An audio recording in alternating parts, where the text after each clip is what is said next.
رب العالمين والعاقبة للمتقين والصلاة والسلام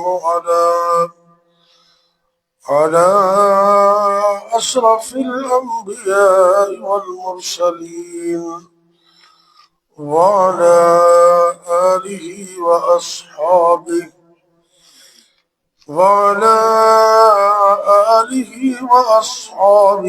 أجمعين. رب اشرح لي صدري ويسر لي أمري واحلل عقدة من لساني يفقهوا قولي. أما بعد فأعوذ بالله السميع العليم من الشيطان الرجيم. بسم الله الرحمن الرحيم.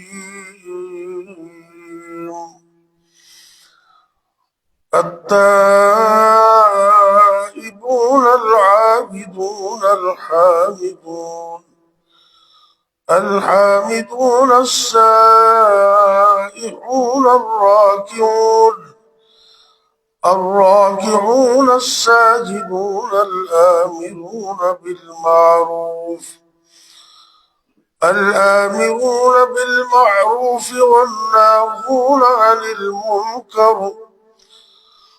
والناهون عن المنكر والحافظون لحدود الله وبشر المؤمنين.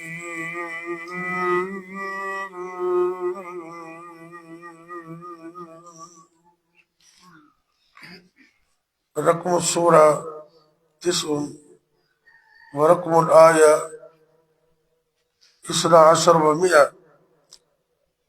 سورہ توبہ آیت نمبر 112.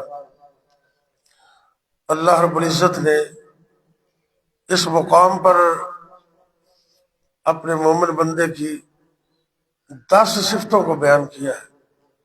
التائبون توبہ کرنے والے، العابدون عبادت کرنے والے، الحامدون اللہ کی ہر وقت حمد و ثنا کرنے والے، السائحون روزہ رکھنے والے، الراکعون رکوع کرنے والے، الساجدون سجدہ کرنے والے، الآمرون بالمعروف نیکی کی طرف لوگوں کو بلانے والے، والناہون عن المنکر اور برائیوں سے لوگوں کو روکنے والے، والحافظون لحدود اللہ اور اللہ کی حدود پابندیوں کی حفاظت کرنے والے،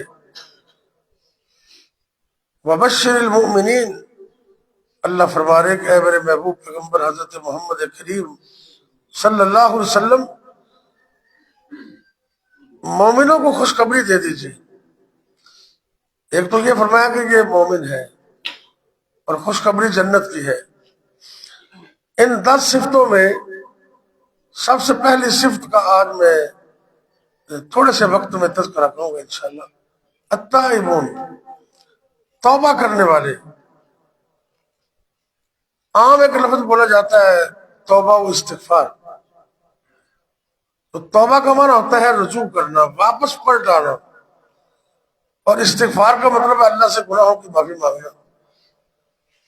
نبی کائنات صلی اللہ علیہ وسلم نے امت کو ترغیب دینے کے لیے فرمایا کہ یا ایھا الناس، مسلم کی حدیث ہے، اے لوگو اللہ سے اپنے گناہوں کی توبہ کرو، اللہ سے استغفار کرو. آپ نے فرمایا کہ میں ایک دن میں اللہ سے 100 مرتبہ استغفار کرتا ہوں. ایک حدیث میں 70 مرتبہ پر آتا ہے. توبہ اللہ کو بڑی پسند ہے.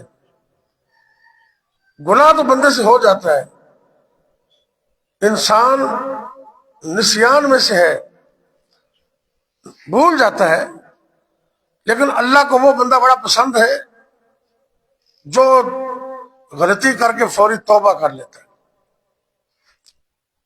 امام نبوی رحمۃ اللہ علیہ نے ریاض الصالحین کے مصنف ہیں، انہوں نے ریاض الصالحین میں سچی اور سچی اور نصوحہ توبہ کی 4 شرطیں بیان کی ہیں. ہمیں ان کو سامنے رکھنا چاہیے. میں یہ 4 شرطیں میں پیش کرتا ہوں، بس زیادہ چاہوں گا. سب سے پہلی شرط ترک گناہ. جو غلطی جو گناہ کر رہے ہو اس کو چھوڑ دو. بے شک پھر ہو جائے، پھر چھوڑو، پھر ہو جائے، لیکن چھوڑنا ضروری ہے. ترک گناہ. دوسرا توبہ کی اہم شرط یہ ہے ندامت، افسوس کا اظہار کرے. اللہ کو کہے کہ یا اللہ میں کیسا بیوقوف ہوں کہ تو نے مجھے عقل دی، تو نے سمجھ دی، تو نے رزق دیا، تو نے اولاد دی، تو نے گھر بار دیا، سب کچھ تو تیرا ہے، میں تیرا کھا کر بھی تیری نافرمانی کر رہا ہوں. اس پر ندامت کا اظہار کرے. تیسری شرط یہ ہے عزم. آئندہ گناہ نہ کرنے کا اللہ سے وعدہ کر لے. بے شک پھر ہو جائے، لیکن ایک دفعہ وعدہ کرے بھی اندر ہی کرو گے انشاءاللہ. اور چوتھی اہم شرط ہے وہ ہے حقوق کی ادائیگی. یہ بڑی قابل توجہ ہے بات. کچھ تو اللہ کے حقوق ہیں وہ بھی ادا کریں، اللہ سے وعدے کیے ہوئے، اور کچھ بندوں کے حقوق ہیں ان کو بھی ادا کریں. لوگ کہتے ہیں بڑی توبہ کی ہے، بڑا استغفار کیا ہے، لیکن گل نہیں بنی. کبھی کبھی ایسے ہوتا ہے انسان نے کسی پہ ظلم کیا ہوتا ہے، کسی بندے پر، وہ اس کو اگنور کر دیتا، کوئی گل نہیں، ٹھیک ہے.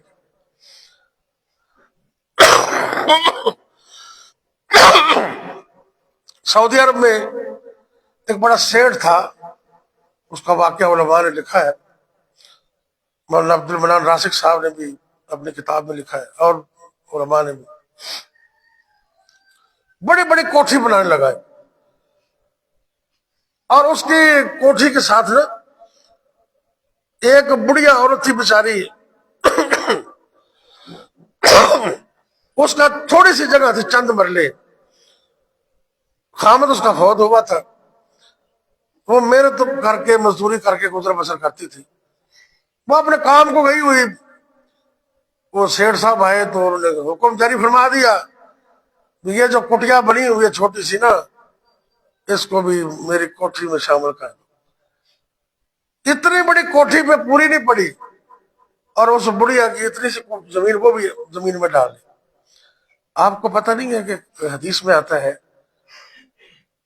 نبی کائنات سے سمجھ فرمایا کہ جس نے کسی بندے کی ایک بلشت زمین، ایک گٹھ کی نہیں کون دیتی، بڑے بندے کا پاؤں بھی پورا نہیں آتا اس کو، ایک بلشت زمین وہ قبضہ کر لیتا ہے، وہ اس سے زبردستی لے لیتا ہے، تو قیامت کے دن 7 زمینوں کا ہار بنا کر اس کو بندے کی گل میں ڈال دیا جائے. کیسے اٹھائے گا؟ آج تو لوگ مربوں کے مربے اور ایکڑوں کے ایکڑ جو ہے ہضم کر جاتے ہیں، اور حقیقت کیا ہے کہ کفن کو جیب بھی نہیں ہوتی. کتنی بڑی حقیقت ہے کفن کو جیب. اس جملے کو ہمیشہ ذہن میں رکھنا. دنیا کائنات میں مشرق سے لے کر مغرب تک اور شمال سے جنوب تک کوئی خطہ ایسا نہیں ہے کہ جہاں کفن کو جیب لگاتے. تو نہیں تو لگا کے دیکھ لینا، لوگ کہیں گے پاگل ہو گیا تو کفن کو جیب لگا کے لوگوں سے دھوکہ کیا اور ظلم کیے ہیں، چلو کوئی 8-10 لاکھ جیب میں ڈال دو، فرشتوں کو دے کے آگے نکل جائے گا. کیا خیال ہے وہ پیسے لے لیں گے؟ پہلی بات تو کسی نے ڈالنے نہیں دینے. ڈال کے دیکھو ذرا. دنیا کے بڑا بادشاہ تھا، سکندر اس کو کہتے تھے. اس نے کہا میں جب جاؤں تو میرے دونوں ہاتھ کفن سے باہر نکال دینا. لوگ سمجھ جائے کہ سکندر گیا جب دنیا سے تو دونوں ہاتھ خالی تھے.